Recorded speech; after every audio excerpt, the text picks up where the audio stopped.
Hello everyone, in this video we are going to talk about the reaction of amines, and specifically we are going to learn some new reactions that we can use to make synthesis more fun.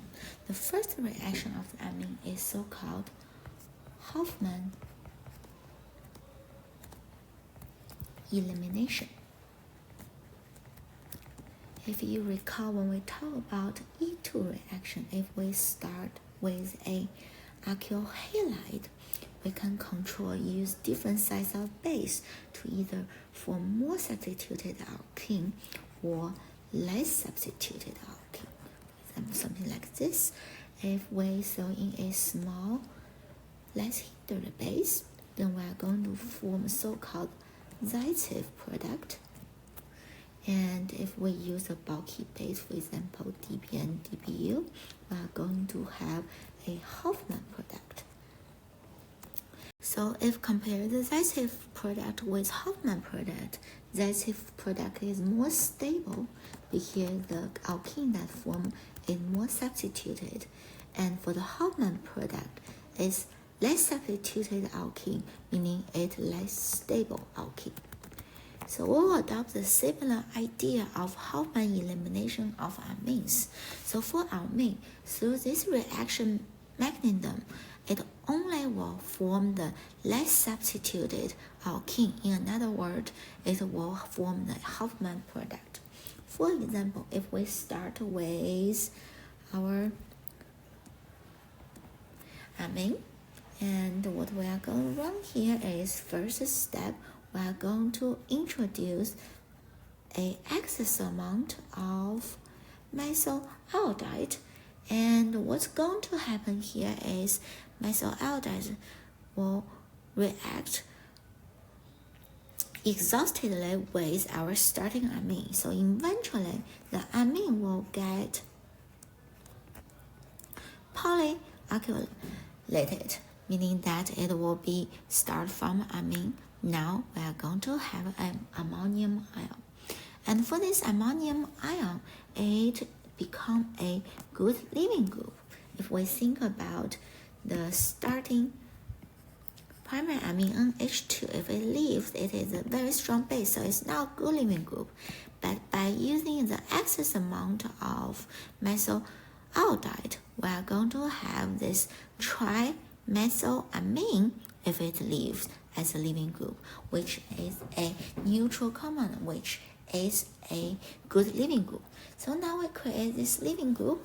That next step, we are going to have a base involved to eliminate the beta position hydrogens. So the base we are going to put here for this reaction is silver oxide in aqueous solution, and a lot of time we are going to also use heating. So when you have aqueous silver oxide solution, so what you are going to have here is silver ion and also the hydroxide. And if we introduce this reagent into our product from first step, immediately the silver ion will encounter the iodide, which produce a precipitate. As we learn in general chemistry, this silver iodide is a precipitate. So that is a chance for the hydroxide to be released, and that is where this base comes from. Let me change the charge where I usually draw the charge. The charge is on the oxygen, so we'll put the charge on the oxygen negative charge. So now what we have here is a base. So the base will come to grab the beta hydrogens. At this moment, we have this beta position that have 2 hydrogens, and on the right side, we have 3 hydrogens. So in order for this hydroxide coming to grab one of these hydrogen, it is very easy to grab the less steric hindered hydrogen instead of grab the red hydrogen, because what we have here is this very bulky group next door right here. For this carbon right here, you have methyl group, and also you have the bulky group around. So because of the steric hindrance, it's easier to grab the less steric hindered hydrogen. So it's grab it and it's undergo E2 reaction, meaning that we are going to form this pi bond immediately from beta hydrogen, carbon and alpha carbon. So we'll form that pi bond, and then at the same time we kick out the leaving group. So that is follow a E2 reaction mechanism. So the outcome of this step is that we are going to have our Hoffman product alkene, the less substituted alkene, and plus we are going to have our dimethylamine as a byproduct for this process. So because it is an E2 reaction mechanism, the leaving group and the beta hydrogen need to be at anti-pi planar.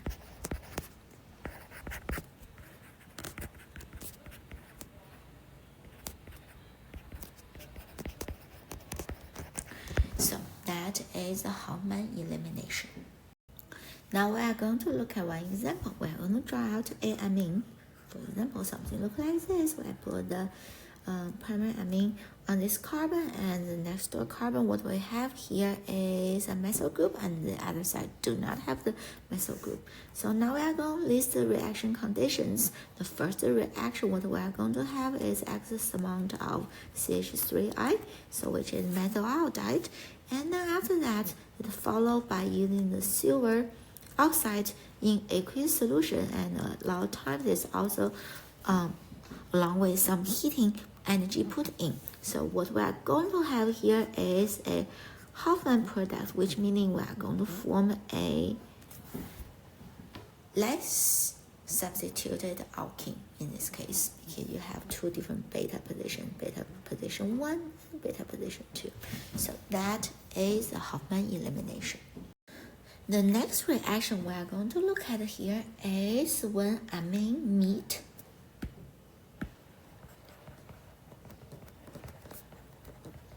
with nitrous acid, and this reaction actually is very, very useful. So for nitrous acid, HNO2. So in general, nitrous acid is not very stable. So if you draw out the molecular formula, it looks like this, the structure looks like this, but it is not very stable. So in the lab, you don't have just a bottle of nitrous acid available to use. So what's going to happen here is we will make this nitrous acid in sodium, meaning that when you run the reaction, we are going to make it inside the reaction mixture by using the sodium nitrite with the acid. A lot of times HCl is very easy to make, and what we are going to get here is nitrous acid with sodium chloride. So this is what we are going to use. Now let's see what's going to happen with this freshly made nitrous acid. So in this reaction, because amine have that lone pair, so amine in this reaction act as a nucleophile. So that meaning the nitrous acid will act as electrophilic center. Now let's see what's going to happen. So this is my nitrous acid. Okay. And we still have HCl floating around. So what's going to happen here is the oxygen right now will grab another proton to become a water molecule. And because it becomes a water molecule, now what we are seeing here is a good leaving group. And this good leaving group will leave. And what's going to happen here is now this nitrogen have a positive charge. And with one lone pair original that it has, and with this oxygen. So what we are seeing here is a nitronium ion. Let me write this out. Nitronium, and this neum is a positive charge. It's nitrous, nitronium ion. So this ion is resonance stabilized because what we have here is positive on the nitrogen, and the oxygen has a lone pair, so it's oxygen will share that lone pair between the oxygen and nitrogen to resonance stabilize this positive charge species. So at this moment, the positive charge will become onto the oxygen. So that just tell you that the nitronium ion is resonance stabilized because of this positive charge on this nitronium ion. So it make a good electrophilic center or electrophile. Now if we have our amine which have that lone pair on the nitrogen, for examples, we start with a primary amine. So this lone pair on the nitrogen will attack this nitrogen right here, because this nitrogen at this moment do not have octet. It only have 6 electrons. That's why the nitrogen want to get that pair of electrons. So through this, what we are going to have here, this blue nitrogen now will form bond with the nitrogen that's inside the nitronium ion and form this single bond. And now that nitrogen is happy, and at the same time, the nitrogen on our primary amine now become a positive charged ammonium ion.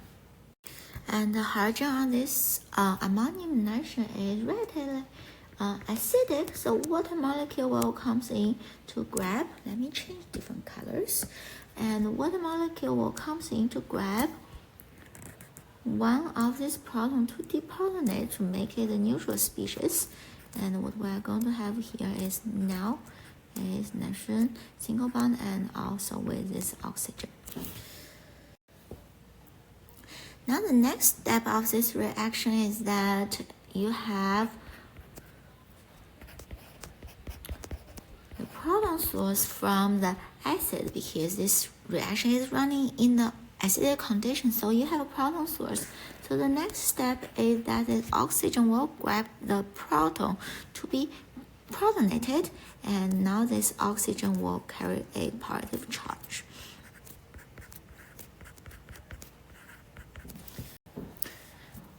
The next step, the lone pair on this original nitrogen that from the primary amine will move this lone pair to share with another nitrogen, and also at the same time push over this pi bond. So what we are going to get here is a nitrogen double bond, and at the same time you will have an OH group connect to the end nitrogen right here. So the next step is we are going to kick out of this oxygen by making it a better leaving group, which is to get it to become a water. So we are going to use a proton source, and that will get us to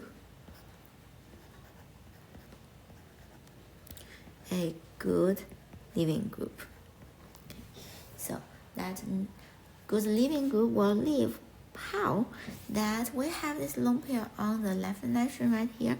So this nitrogen now will likely to share this lone pair with the middle nitrogen, and then at the same time this leaving group leaves. So we are going to draw out what is end product right here. Now we have a triple bond between these two nitrogens, and the red end nitrogen is neutral charge, and the nitrogen original from the primary amine is now positive charged. Plus you will have a water molecule spill out from this process. So what we are making here, it is a so-called diazonium ion.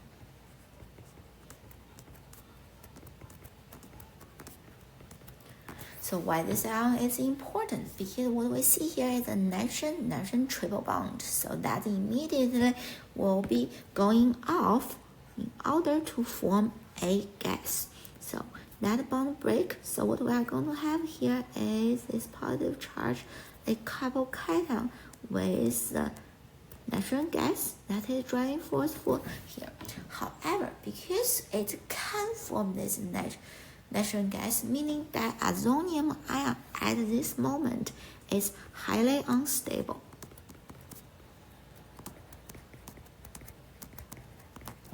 and make this carbon. Let's highlight that carbon, make this carbon right here.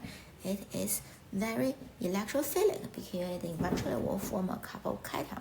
So that is when it reacts with the primary amine. The nitrous acid also can react with a secondary amine. For example, if we have a secondary amine, let's draw something out. Let's use different colors. Okay, secondary amine, for example, this secondary amine right here.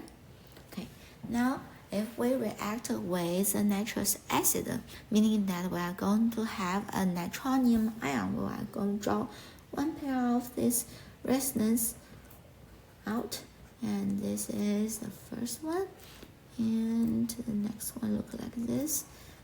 Okay, in positive charge on the nitrogen now, and because nitrogen at this moment do not have octet, so it will be attacked by our nitrogen. So what we are going to have here is to have your nitrogen. Okay, nitrogen now, this nitrogen will also form the bond between the other nitrogen from the nitronium ion. And at the same time, this nitrogen also have a original methyl group, and for that nitronium ion now is connected to this nitrogen, so this is the intermediate right here. So for this one, because the nitrogen is positive charged, you will have water comes in to deprotonate it to make it a neutral species, and that will lead to the final product that is so-called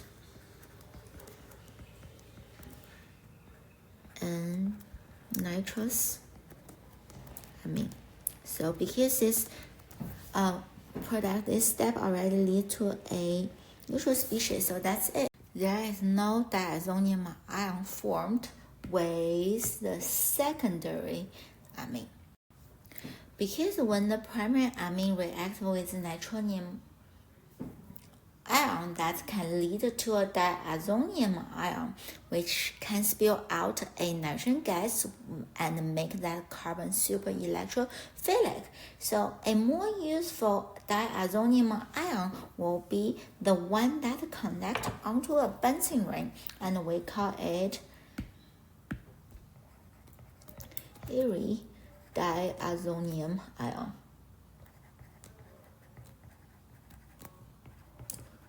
So how to make it? If we have a aniline, and we will introduce this aniline, the primary amino group, with nitrous acid, making pseudosodium nitrite with HCl, and we are going to have our diazonium ion. We are going to draw this out. Okay, positive charge here.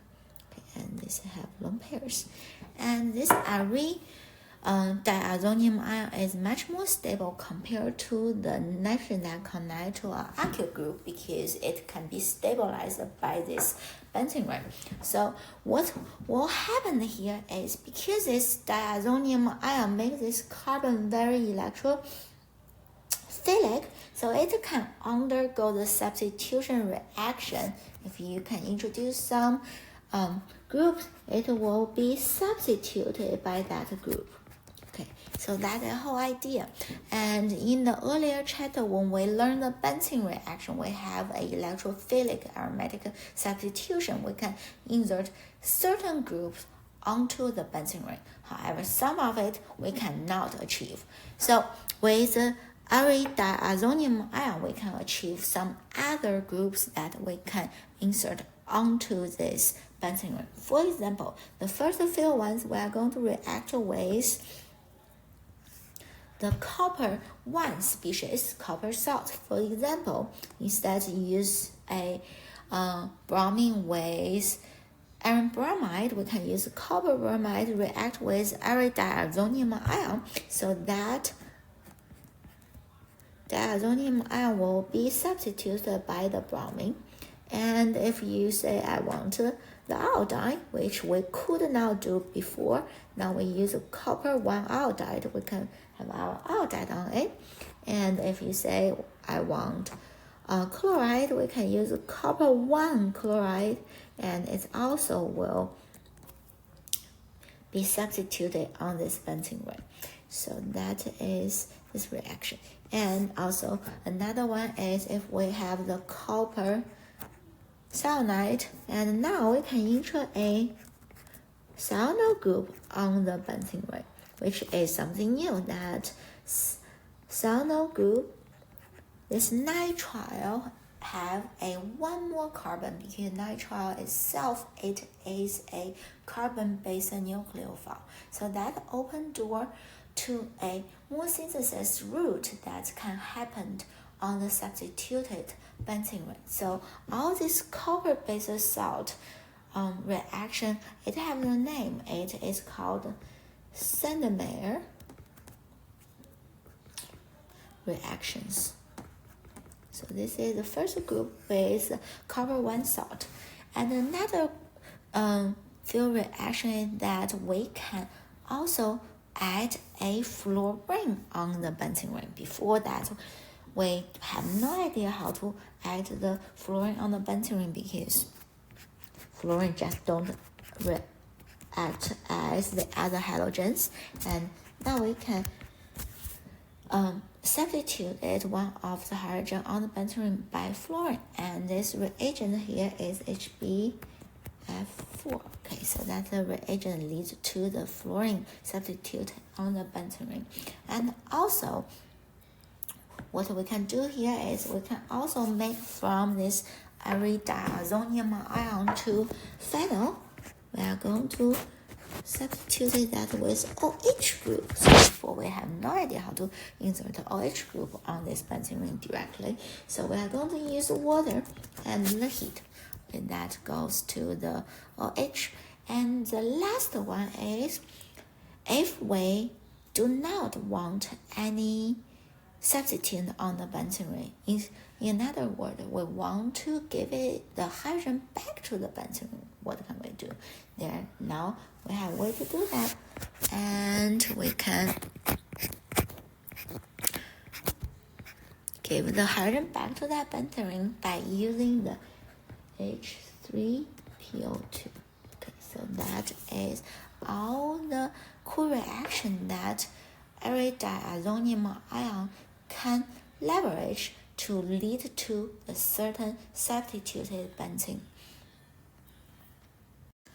Now we are going to look at few examples that use the iridiazonium ion for the synthesis. So before we learn about the electroaromatic substitution, that we can add a certain group. For example, we can add NO2, we can add sulfonyl group, or the bromine, chlorine, or even the alkyl group on the benzene ring.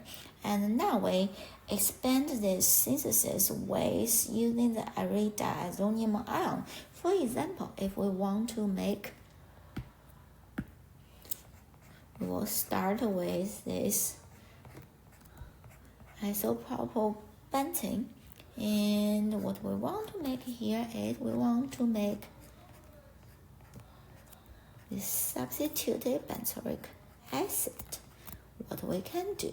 Okay, so for benzoic acid, we have 1 more carbon that is introduced onto this molecule, and the only reaction that can introduce 1 more carbon and also lead to the benzoic acid, the carboxylic acid, is to use the hydrolysis of the nitrile. So what we are going to look at here is the last step, that this is what we want to have, that we can have a nitrile, and with the acidic condition with a little heat, we can have a hydrolysis happen to lead to the carboxylic acid. So the question here is how we can go from starting right here to here. So now we know how to add the CN, meaning that we need to have the diazonium ion before this step. So the second step to the last, we need our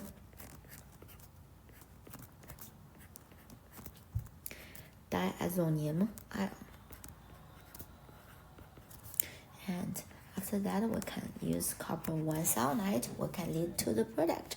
So how to make the diazonium ion? That is pretty easy now. That need to happen is we need our amine, the primary amine, and in this case is aniline, that in the present is nitrous acid, and we can reach to the diazonium ion. And the question now go back to the electrophilic aromatic substitution, how to go from a benzene ring to have the amino group on it. So that need to have the first, we are going to have the nitro group by using the nitric acid with sulfuric acid. Okay, we can insert an NO2 nitrous group, and because we have this alkyl group as a directing group, so it is also para-director, so the NHO2 will add to the para position. And after the para position, what we want to go is from NO2 to NH2.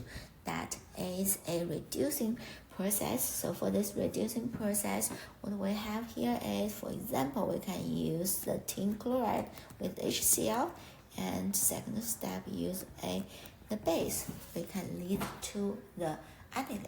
So that is the whole idea, that we can leverage the diazonium ion to go add new substituent onto the benzene ring. So this is one example. The next example, what we are going to look at here is we need protect our amine group.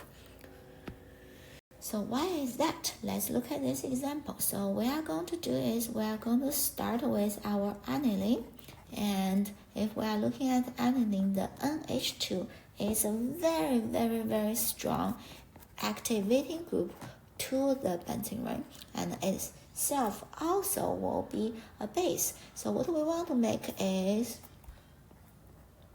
this species right here. Okay, so for this species, what we are seeing here is on this benzene ring, now what we have is isopropyl group and also the cyanyl group, meaning that those are the new substitute on the benzene ring, and we get rid of the amino group from the benzene ring. So if we are thinking about adding this alkyl group, the isopropyl group, the way we will do is we will use Friedel-Crafts, either alkylation or isolation.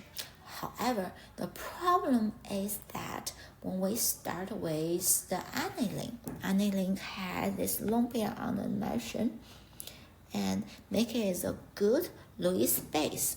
So for the Friedel-Crafts, we do have a catalyst, that aluminum chloride, that is a Lewis acid.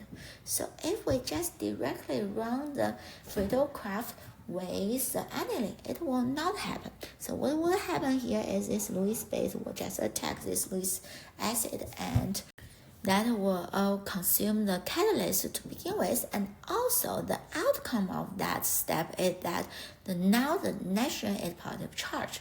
That is a super, super bad deactivating group. That meaning it will not lead to the Friedel-Crafts reaction. So what we are going to do here is we are going to use a so-called protecting method. We are going to protect this NH2 group in order for it not to act as a Lewis base.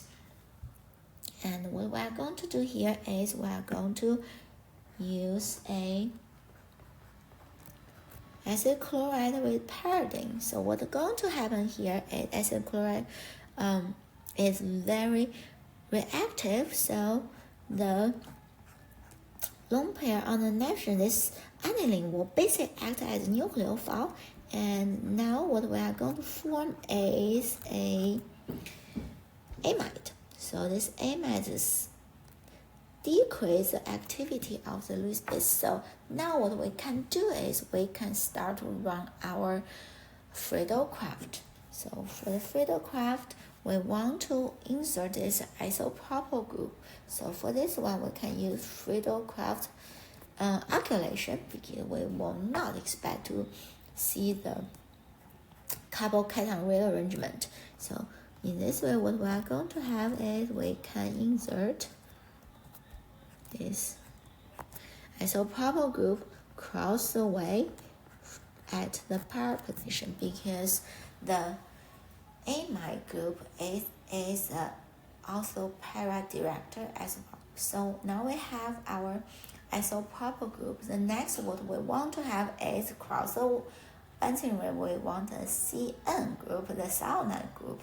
So in order to insert cyanide group, we need to use copper 1 cyanide. So that meaning we need to make our diazonium ion. So how to do that?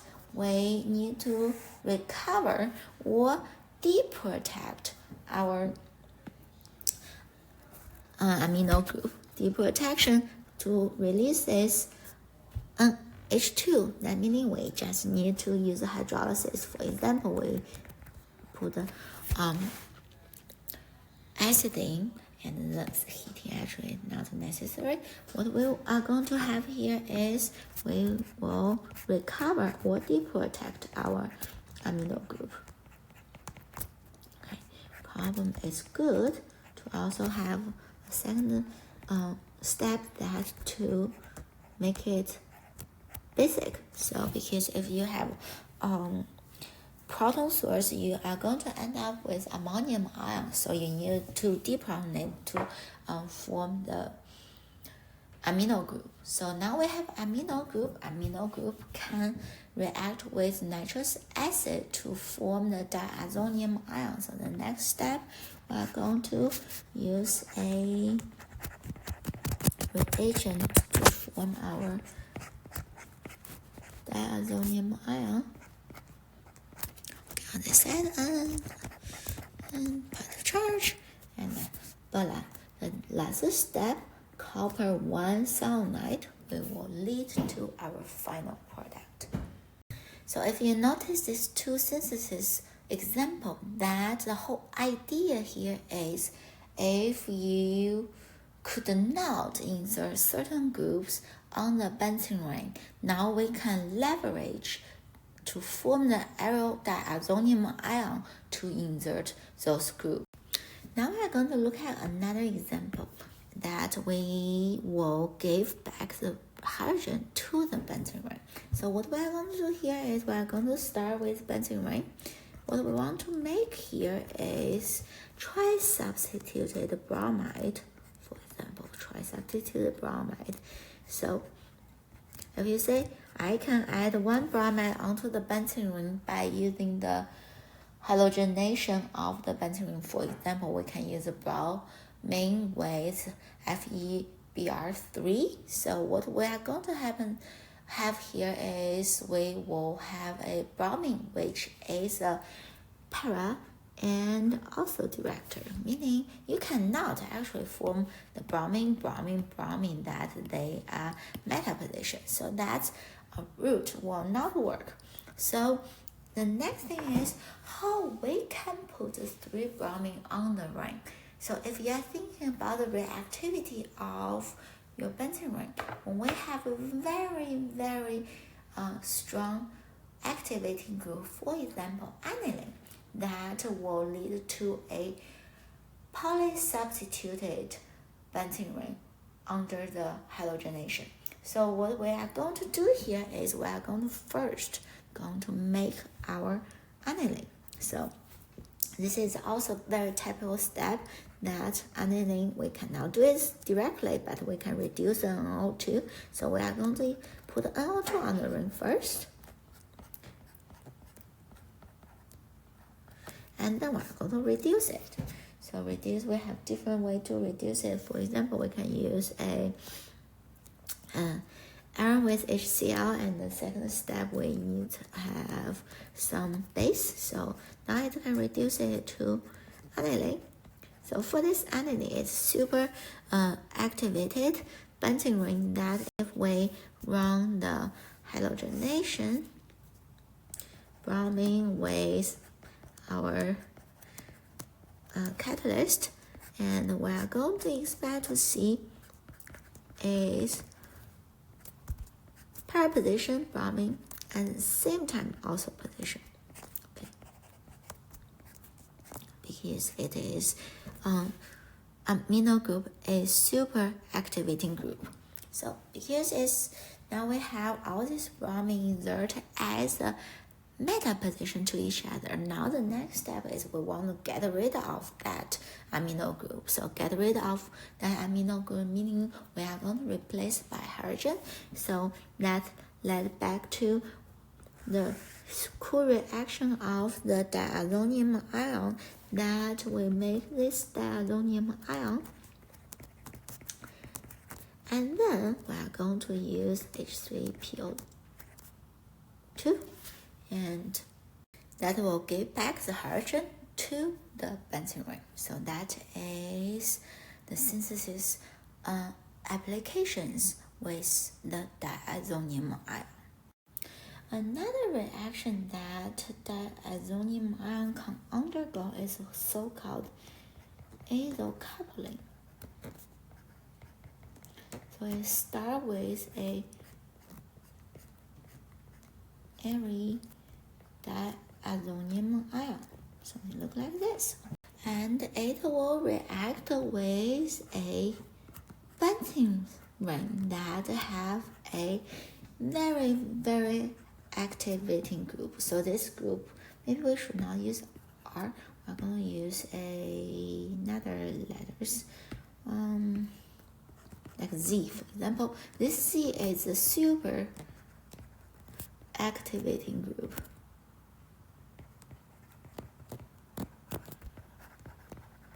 For example, if you have nitrogen amino group or OH group, okay, something like that, super activating group. So what it happened here is it will make this benzene ring right here is very electron rich. So meaning now it can act as a nucleophile to attack what? We are going to draw it out. It will attack one of these nitrogen and nitrogen right here and form the bond.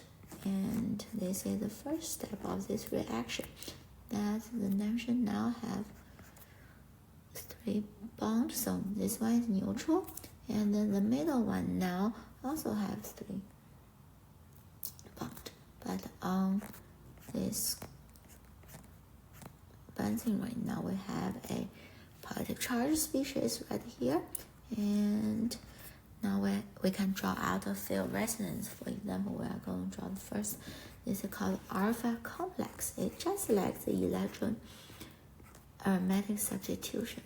Okay, it just use different electrophile right here. So what we have here is positive charge now here, and now it can keep resonance.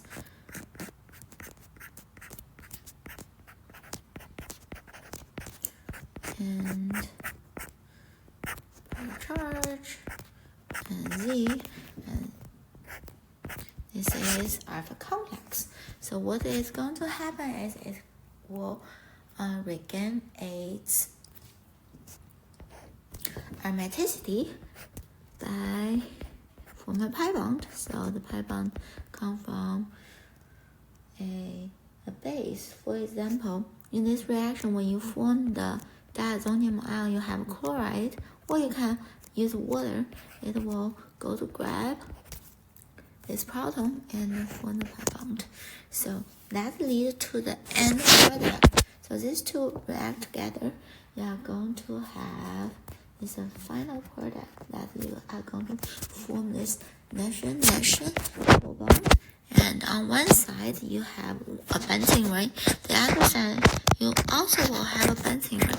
At that benzene ring also will have a super activating group. For example, OH group, amino group, they call it the Z. So that is ozone coupling reaction.